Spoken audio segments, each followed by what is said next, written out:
Yahoo mon petit Bancha, j'espère que tu vas bien, j'espère surtout que ta journée s'est bien passée. Aujourd'hui je te retrouve à nouveau pour une vidéo blabla et cette fois-ci je vais t'aborder la dysorthographie, en tout cas mon parcours et comment j'ai un petit peu contourné le problème et comment j'ai su aussi m'améliorer là-dessus.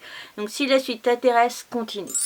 Avant de commencer la vidéo, je tiens juste à refaire un rappel pour ceux qui n'auraient pas vu mes précédentes vidéos blabla, je te remettrai quand même la playlist ici, ou les nouveaux tout simplement qui n'ont pas vu mes précédentes vidéos blabla. Je tiens à préciser que je suis un enfant d'astite et donc tu verras que ça a eu quand même une influence, ça a une importance par rapport à cette vidéo.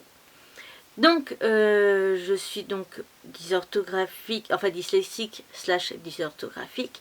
Après, il y a un truc, je ne sais pas si ça compte réellement dans la dysorthographique ou si c'est autre chose.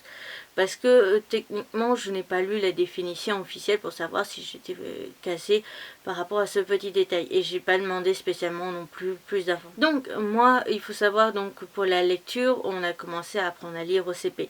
Sauf que le maître, parce que c'était l'une des 2 années où en primaire j'ai eu un maître, le maître en fait nous apprenait à lire mais à la méthode syllabique. Donc je lisais le B, A, T, O et en fait dans ma tête ça faisait pareil. C'est-à-dire que ça faisait pas le bateau, ça faisait vraiment le B, A, T, O.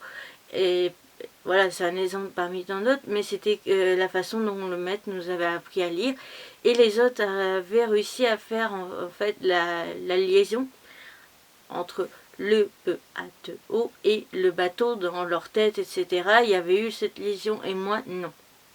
En CE1, la maîtresse est une maîtresse assez froide, assez distante, assez désagréable et donc n'a pas spécialement fait attention et ne s'en foutait complètement en fait que je puisse avoir un problème au niveau de la lecture.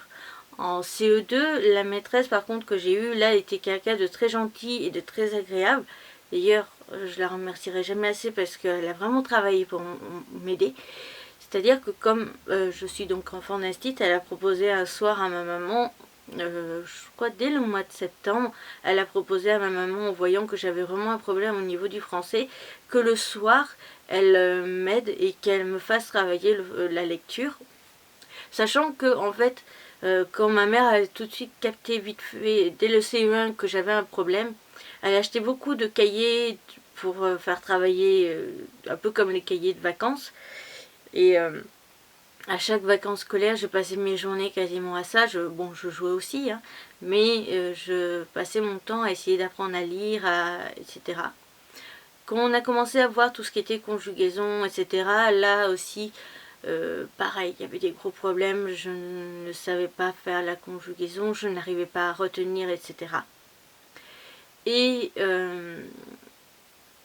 en fait, j'ai aussi pour lire après. Quand j'ai réussi avec les années à lire, j'ai toujours été beaucoup plus lent que la norme. Et c'est bête, mais au quotidien, en fait, me rendre compte que je suis plus lent que les autres, ça me fait toujours mal comme en fait en cours, quand je voyais que les autres étaient plus rapides que moi ou avaient des meilleures notes, je me suis toujours sentie comme un boulet parce que je ne comprenais pas à l'époque ce que j'avais, c'est-à-dire qu'en fait, moi, dès le CE1 ou CE2, j'avais compris que j'étais dysorthographique et surtout je connaissais le nom de je ne sais pas si c'est considéré comme une maladie réellement. Je pense que oui. Mais toujours est-il que quand j'en ai parlé à mes parents de ça, ils ne m'ont pas cru. Parce que je l'avais... Alors, je leur avais pas dit que j'avais vu via une série télé. Je leur avais dit que j'avais vu ça à la télé et qu'ils avaient parlé de ça et qu'ils avaient dit ce mot. Et en fait, c'était une série télé où il y avait un élève qui était dysorthographique et donc ils en avaient parlé. Je crois qu'il avait aussi la dyscalculie.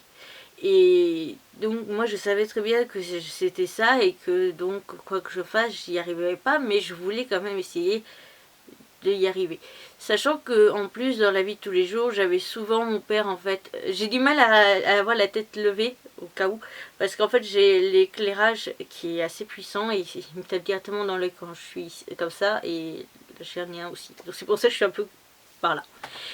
Et en fait, dans la vie de tous les jours, quand on part en vacances, par exemple quand on partait l'été en vacances une semaine, on a toujours envoyé des cartes postales et là aussi ça a été vraiment des problèmes dans la vie de tous les jours parce que en fait dans l'ordre pour écrire les cartes postales, et ça a toujours été cet ordre et c'est toujours à l'heure actuelle, c'est toujours ma maman qui écrit le grand pavé et papa et moi on écrit juste une ou deux phrases.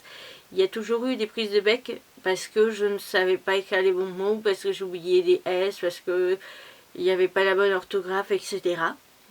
Donc voilà. Au collège de toute façon, et voilà, moi je n'ai pas eu la chance, quand je vois maintenant à l'heure actuelle tous les enfants qui ont des AVS pour les aider, je me dis ils ont de la chance parce que moi j'ai eu personne pour m'aider au niveau de l'école et c'était très compliqué, surtout pour la matière justement le français, parce que un truc tout bête, mais qu'on nous distribuait un texte à lire et après on avait des questions sur le texte et tout ça. Les autres, ils avaient lu 3 fois le texte et moi j'avais à peine lu peut-être 4-5 lignes, j'avais pas eu le temps de tout lire.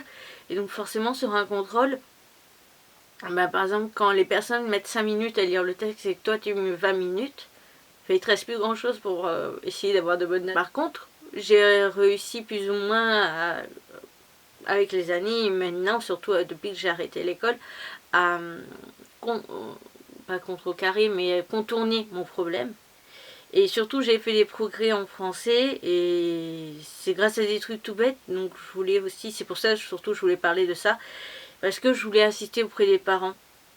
Arrêtez de, quand un enfant vous dit voilà, qu'il a entendu à la télé que peut-être qu'il aurait une telle ou telle maladie par rapport à son problème de français et que vous le savez très bien qu'avec les années, vous avez passé des années, tous les étés, toutes les vacances scolaires à essayer de lui apprendre le français, l'orthographe, la conjugaison, la grammaire, etc. Et que vous voyez bien qu'il y a un truc qui ne va pas. Quand votre enfant vous dit je sais ce que c'est, ça s'appelle la dysorthographie, faites-lui confiance. Parce que moi, du coup, pendant des années, je n'ai pas pu avoir d'aide et je me suis toujours sentie comme un boulet, et à l'heure actuelle aussi. À l'heure actuelle, quand j'entends, je suis certaines chaînes de booktubeuses qui te sortent qu'en 3 heures, elles te lisent un livre, un pavé, là, à 600 pages. Moi, j'ai La vie de Schwarzenegger à lire. 650 pages. C'est mon acteur préféré numéro 1 au monde. Et ben, je suis bloquée. Je n'arrive pas à me motiver à lire. Déjà parce que j'ai du mal avec les vrais livres à cause de ça. Mon problème de lecture. Et ça me fait peur. Mais comme moi, je vois que pour lire 30 pages, il me faut 3 heures et qu'elle est le bout 650 pages en 3 heures. Tu te sens minable. Tu te sens minable dans la vie de tous les jours. Donc j'ai quand même envie d'aborder en soi sinon les choses qui ont fait que j'ai fait quelques progrès et je me suis améliorée. Alors déjà, il faut savoir et prendre vraiment en compte que j'ai une excellente mémoire, une mémoire infaillible. C'est-à-dire que si je vois quelque chose, si je vois une personne dans un magasin par exemple, c'est un truc tout bête mais c'est vrai. Je suis allée dans un carrefour il y a maintenant un moment et à la caisse à côté il y avait une dame qui était qui était au bout, hein, en train de récupérer ses affaires. 3 ou 4 semaines plus tard, on retourne dans ce carrefour et la femme était en train de faire la queue à la caisse à côté, 2 caisses à côté. Et j'ai su dire à ma maman, cette dame-là, on l'a vue la dernière fois, elle était à la caisse à côté en train de prendre ses affaires en même temps que nous on prenait les nôtres. C'est des trucs comme ça que je retiens absolument tout. Même malgré que ma belle-sœur, la maman de bébé panda au Camille, change ses meubles dans sa cuisine à manger tous les 4 matins, je suis capable de te dire, on a fait tel repas à telle date et les meubles étaient dans telle position. Alors que ça change très souvent et c'est impossible limite de retenir tout ça tellement qu'elle change. Mais moi j'y arrive. Donc même si ça je me suis pas rendu compte tout de suite après avoir quitté l'école que j'avais cette mémoire comme ça aussi impressionnante. Surtout que je prenais à l'époque un médicament qui faisait bugger la mémoire. Et en fait il s'avère que tout simplement quand j'ai arrêté l'école, comme on ne savait pas trop quoi faire de moi, c'est pas très flatteur mais c'est la vérité, ce que j'ai fait au départ pour m'occuper avec ma dépression et que ma maman et mon père travaillent, je lisais donc un manga papier, donc le livre, par jour, et je passais mes journées donc pour m'occuper à regarder enfin des animés, donc des dessins animés japonais, et en japonais sous-titré français. Déjà, mine de rien, ça je le place comme ça, mais j'ai appris quelques mots de japonais comme ça. À lire tous les jours et avoir tous les jours du sous-titré toute la journée, et surtout donc du français à lire. Malgré le fait que j'entendais du japonais, je lisais du français, et bah à force j'ai bouffé des mots, et comme j'ai une assez bonne mémoire, finalement j'ai réussi quand même à apprendre l'écriture de certains mots, même des mots. Je suis toujours une catastrophe pour la conjugaison et tout ça, mais il y a des mots que je savais pas du tout écrire avant, où j'ai appris. Donc voilà, parce qu'il faut se dire que par exemple, moi en une journée, je te bouffais un animé de 12 épisodes, et tu mets 12 épisodes fois 20 minutes. Et ça, je faisais un par jour. Donc j'en ai bouffé des animés, donc ce qui fait que maintenant j'ai une liste d'animés vus, ça c'est sûr. Mais j'ai fait des progrès comme ça. Après il y a un truc tout bête, mais alors tellement bateau, et merci Luffy si tu vois cette vidéo. Merci Luffy parce que c'est toi qui m'as appris. Donc Luffy est mon meilleur ami garçon, un de mes deux meilleurs amis garçons, je précise. Parce que j'en ai deux et je les ai connus en même temps. Et en fait, il s'avère que Luffy, quand je lui disais bonjour, parce que je lui disais bonjour tous les jours sur les réseaux, enfin sur les réseaux, ouais, si on veut, je lui disais bonjour tous les jours. Et je l'ai pas dit tout à l'heure, mais en fait, je ne sais pas faire la différence entre lesquels, les C, les tout ça, les ça et le ça, enfin, tous ces trucs-là. Il n'y a que A et A avec accent et ou avec accent que je sais faire la différence, mais tout ce qui va être lesquels, les C et tout ça, je ne sais pas faire la différence. Et en fait, il s'avère que moi, j'écrivais avant ça, pour la question ça va, S-A et donc V-A. Et il s'avère que pendant, je crois, 3 ou 4 mois d'affilée, Luffy, tous les jours, quand je lui disais coucou, ça va, il répondait toujours ça va avec la bonne écriture. Et à force, au bout de 90 à 120 jours, je l'ai appris. C'est un truc tout bête, mais c'est comme ça que j'ai appris. Après, j'ai une de mes meilleures amies, alors ce n'est pas la fille avec... Enfin, je sais jamais comment l'appeler maintenant sur YouTube, parce que Ina, donc la fille avec qui je faisais cette chaîne avant, maintenant ça s'appelle une chaîne à elle qui s'appelle Cré Akemi, donc je sais jamais comment je dois vraiment l'appeler sur YouTube.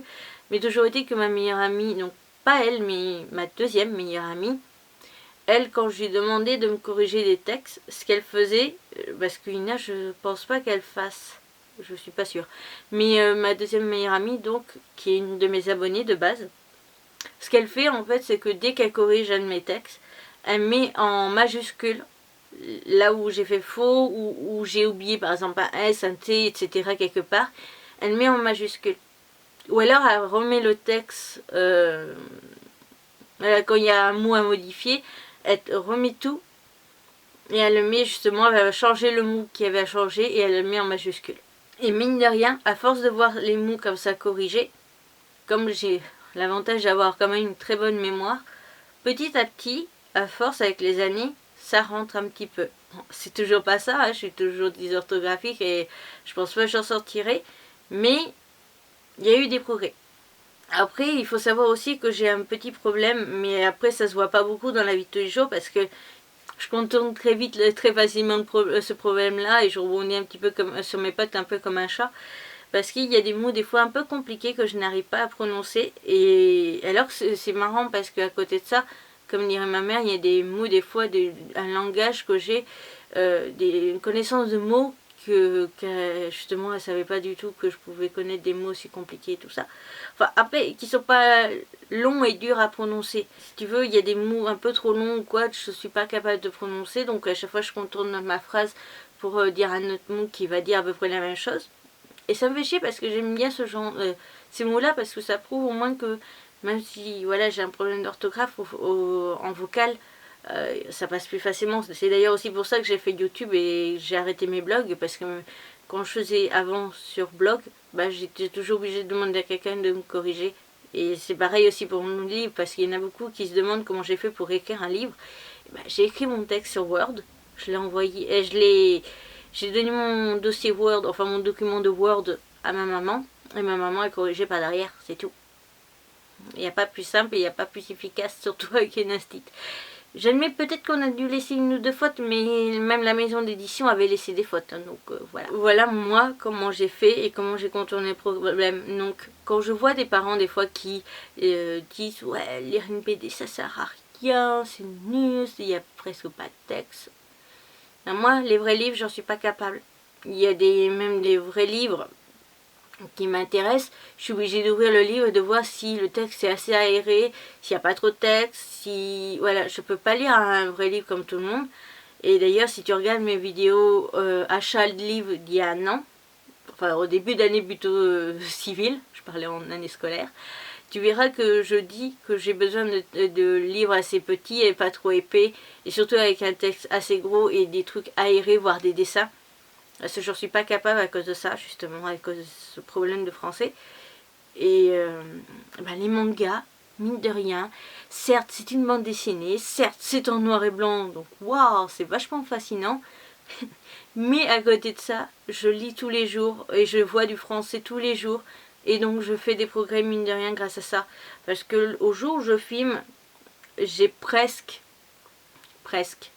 acheté 3000 mangas. Certes, j'en revends, j'admets, j'en revends. Mais, alors, il faut aussi prendre en compte qu'il y en a une centaine qui est dans ma pile à lire, donc la pile où je n'ai pas encore lu. Mais je dois être à 2800 à l'heure actuelle, donc tu enlèves 100, ça fait quoi, 2700? Allez, j'ai lu 2650 mangas. 2650 mangas que tu multiplies par 180 pages minimum. J'ai lu du texte. Et donc, depuis, j'ai fait des progrès. Voilà, c'est tout. Cette vidéo sur ma dysorthographie et comment j'ai réussi plus ou moins un petit peu à contourner mon problème et surtout faire quelques petits progrès est à présent terminée. J'espère de tout mon cœur quand même que cette vidéo t'aura plu. Je suis désolée mais forcément c'est un sujet qui me fait du mal parce que je me sens tout simplement comme un boulet par rapport à ça. Mais c'est aussi quelque chose dont je suis fière parce que j'ai réussi à faire des progrès là-dessus et quelque chose qui apparemment n'est pas forcément évident. Donc voilà, je te laisse là, je t'invite tout simplement à aller voir mes autres vidéos que je te mets en recommandation qui seront d'autres vidéos blabla, peut-être un peu moins joyeuses quand même que celle-ci. Et sur ce, je te retrouve bientôt pour une nouvelle vidéo et je pense que je te ferai une vidéo en novembre. Il n'y aura pas de vidéo blabla en octobre, mais je te ferai une vidéo en novembre pour te parler du harcèlement scolaire. Mais si je tenais à vaguement parler dans ma vidéo sur ma dépression, je vais aborder un peu plus ce sujet, ne censurer aucune étape que j'ai vécue, parce que j'ai relisté après par derrière cette vidéo et j'ai oublié pas mal de choses, et surtout te dire avec pas mal d'années après ce que ça a fait et quelles sont les conséquences au final dans la vie de tous les jours pour moi. Voilà. Sur ce, à bientôt.